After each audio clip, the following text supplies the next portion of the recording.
Kali ini kita akan bahas tentang dunia bisnis penginapan, hotel atau kos-kosan. Jadi lebih untung mana nih, lebih cuan mana, punya bisnis kos-kosan atau punya bisnis hotel atau penginapan. Ini yang berskala kecil aja ya. Simak terus videonya. Oke, kita lanjut ya. Jadi kita pengen tahu lebih cuan mana nih, bisnis kos-kosan atau bisnis hotel atau penginapan. Cuman di kategori hotel yang aku bilang ini antara kamar 5 sampai 10 kamar ya, nggak banyak-banyak gitu.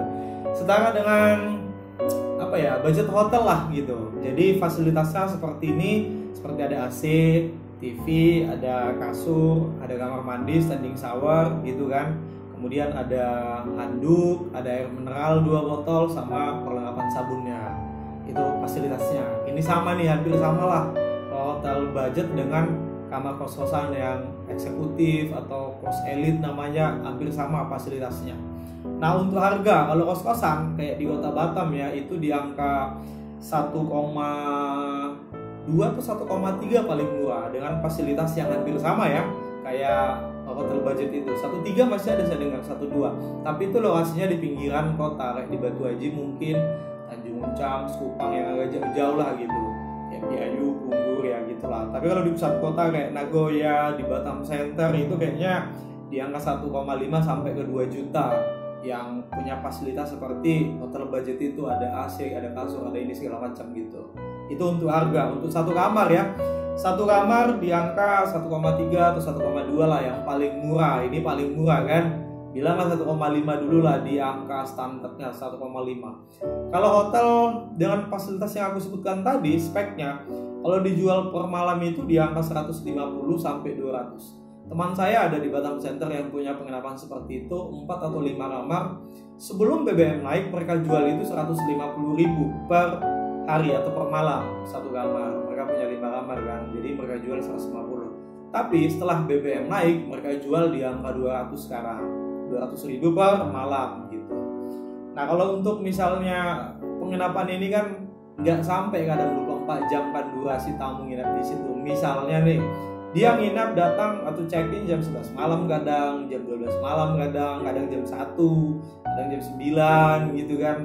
Pokoknya malam, kalau misalnya datang di jam 11, jam 12 malam, jam 1, besoknya siang jam 12 harus check out. Jadi kalau bilang pun jam 12 malam ke jam 12 siang itu kan 12 jam aja, sampai 24 jam gitu kan. Jadi lebih untung kamu nginap sebentar, apalagi check-in menjelang tengah malam, cepat perginya. Jadi biaya misalnya kos untuk listrik air kan sedikit penggunaannya gitu. Kadang dia sendiri kan. Jadi bisa dibilang listrik dan air penggunaannya kalau untuk kos-kosan itu lebih banyak atau lebih boros, angkanya lebih besar gitu, lebih banyak pembayarannya listrik air. Kadang kawannya lagi di bak kosnya 1, 2, 3 kan, kita nggak bisa kontrol itu, kadang nggak bisa kita larang, iya kan. Nah kalau di hotel kan paling 1 atau 2 lah satu kamar maksimal. Itu pun ketika mereka pakai ya ketika stay aja gitu kan. Paling tidak sedikit alat elektronik juga, kayak misalnya di kamar seperti yang tadi ada TV, kemudian apalagi ya, AC itu aja paling gitu kan. Jadi kalau kos-kosan semua dipakainya tuh, hair dryer, laptop, dispenser, kipas angin, udah ada pun AC, kadang dia ada lagi kipasnya, magicom segala macam gitu. Jadi listrik dan air itu penggunaannya di kos lebih boros dan lebih banyak. Kalau untuk penginapan listrik dan air lebih murah sedikit gitu, nggak terlalu mahal karena sedikit penggunaannya. Nah kemudian kalau kos-kosan apalagi kita nggak tinggal di sana, itu kurang diperhatikan kesannya. Mungkin udah urgent baru ibu kosnya datang, apalagi kos-kosannya di Medan yang punya orang Jakarta, nggak ada kaki tangan dari situ yang jaga, itu lebih repot lagi. Kalau untuk hotel kan atau penginapan lebih detail, lebih kita perhatikan. Kalau komplain tamu ininya kurang dingin nih AC-nya, langsung nih kita maintenance-nya langsung diperbaiki segala macam gitu. Kita hitung-hitungannya aja dulu ya kan untuk satu kamar. Satu kamar untuk kos-kosan di angka 1,5 misalnya, kita butuh 1,5 walaupun di Batam masih ada di bawah 1,5 harganya per bulan untuk satu kamar. Sedangkan kalau untuk penginapan di angka 150 ke 200, kita buat aja 150. Jadi kalau untuk menandingi yang 1,5 ini, tamu wajib nginap 10 malam atau 10 hari gitu kan. Sudah imbang ke satu kamar kos dibanding kalau kita tandingkan satu kamar penginapan atau hotel. Jadi 10 hari aja itu udah 1,5. Nah 20 hari lagi kan, 1 bulan 30 hari, 20 hari lagi, nah itu udah untung lagi kan.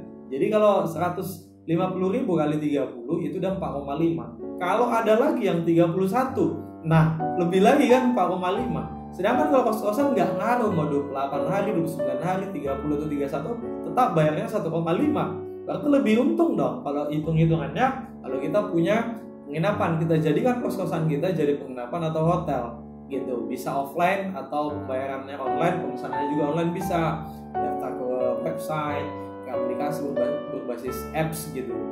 Jadi kalian hitung-hitung aja lah kalau punya 5 kamar atau 10 kamar kayak gitu. Nah untungnya lagi kalau di weekend, misalnya Jumat Sabtu Minggu kalian buat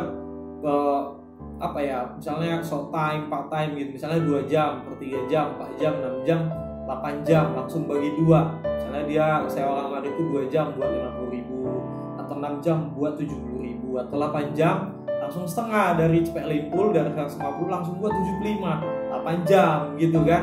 Jadi 16 jam lagi nih yang dari 24 jam ini ngasih bisa lagi di penggal-penggal gitu. Kadang kita untungnya punya penginapan ini kayak gini, dia datang nih sore entah malam gitu, 1 hari atau 1 malam lah dia bayar, dan check in lah dia, mau siang mau pagi terserah. Tau-taunya pernah sering kali waktu saya kerja di hotel, nggak nyampe 1 jam 2 jam dia langsung check out, ada emergency atau apa gitu. Iya, misalnya kamarnya belum dia acak-acak gitu, belum dipakai lah, paling hanya cuci tangan, cuci muka, tidur deh, tiba-tiba check out. Pembayaran kan nggak bisa dibatalkan gitu, udah sempat dibayar, emergency nggak bisa lagi balik gitu, udah check out dia. Nah kita rapikan lagi kamarnya, kita bersihkan lagi, masuk lagi tamu kedua. Dalam 24 jam kadang kamar hotel itu ada 2 atau 3 orang yang make gitu di dalam 24 jam. Jadi kalau 2 atau 3 kali 150 ya kan udah 150.000 dapat. Belum lagi kalau kita penggal-penggal tuh, kita bagi-bagi waktunya per 8 jam di rental kayak transit gitu kan. Kalau bungkus cewek nih, tanda petik bawa ceweknya pacaran segala macam, per 2 jam, per 3 jam bayar 70, 75 atau 80. Nah, masih sisa kan 20 jam lagi buat 6 jam langsung 100 misalnya, atau 8 jam 80. Ah gitu-gitulah. Nah, kita penggal-penggal lebih untung lagi kayak gitu. Karena dalam durasi 1 hari 24 jam itu bisa berkali-kali kita lipat-lipatkan cuannya kalau kita mainkan di situ. Tapi nggak selalu pada saat weekend, tanggal-tanggal merah, libur gitu. Jadi anak-anak muda jadi targetnya. Jadi itulah perhitungannya. Kalau kita kali-kalikan aja dari 150, itu aja langkahnya. Yang 1.500.000 ditanding dengan 4,5 juta kan, karena 150.000 kali 30 hari. Kalau 31 ada harinya di bulan tertentu, lebih lagi kan 4,5. Kalau kita tandingkan pun 2 juta. 2 juta nih, kalau kita ambil 2 juta tandingkan 4,5, masih 2 kali lipat untuk cuannya gitu. Cuman kalau pengeluaran di hotel kan yang seperti tambahan air mineral ada 2 botol sama perlengkapan kamar mandi kayak sabun atau pasta gigi yang kecil itu yang putih itu. Nah, itu memang pengeluarannya. Cuman kalau angkanya kan kita adu di 1,5 atau 2 juta ditanding dengan 4,5. Saya rasa 4,5 ini bisa tembus, bahkan bisa lebih kadang gitu. Udah holiday season, peak season bisa tembus. Seperti yang aku bilang, kerja di hotel dalam 1 hari 2 atau 3 orang check out berulang-ulang gitu.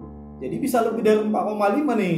Kalau kali 150.000 kan per bulan bisa lebih dari 4,5 1 bulan dari 1 kamar bisa. Tapi ini kan masih sales yang kotornya lah, bukan netnya, bukan netonya gitu. Jadi gimana menurut kalian? Lebih cuan mana menurut kalian? Kamar kos-kosan atau buat penginapan atau hotel gitu? Jadi lebih cuan mana menurut kalian? Kadang di weekend bisa juga lo gitu, kalian naikkan yang biasanya 150 di tanggal merah atau di libur, naikkan dia ke 200 atau 180 gitu.